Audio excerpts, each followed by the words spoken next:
Well. Hasn't it been an interesting day for old Matt Hancock, our glorious health secretary? Perhaps he needs a trip to Barnard Castle as well.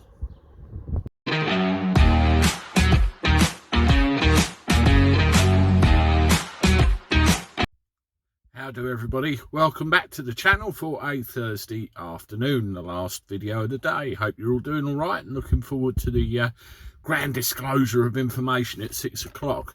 I've been a bit of a pillock really. I had 4 o'clock in my mind, even though I know full well it's 6, and sat there for ages staring at a screen that never changed. But oh well, I thought I'd come out here and do something for you guys about the shenanigans in Parliament today. Well, Matt Hancock has been in there defending himself quite readily, hasn't he?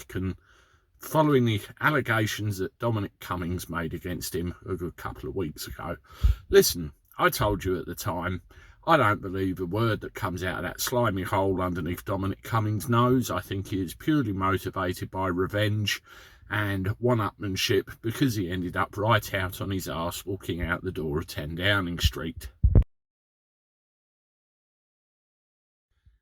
You do have to wonder though, don't you, is there any truth to anything he said at all?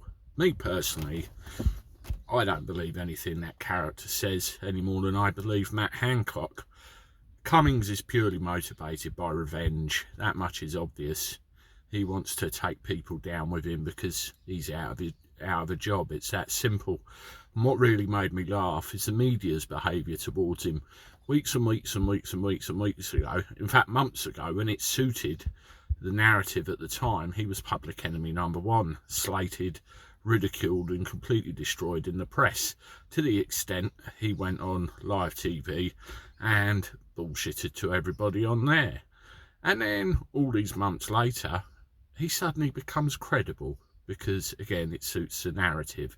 It's all pantomime theatrics and a load of old bollocks, and I tell you, if you had tickets, I'd ask for a refund. Now let's turn to Hancock. Politicians are media trained. They're trained to react in certain ways in the spotlight and give certain answers to certain questions, and I think Hancock gave a masterclass in that today. I really do.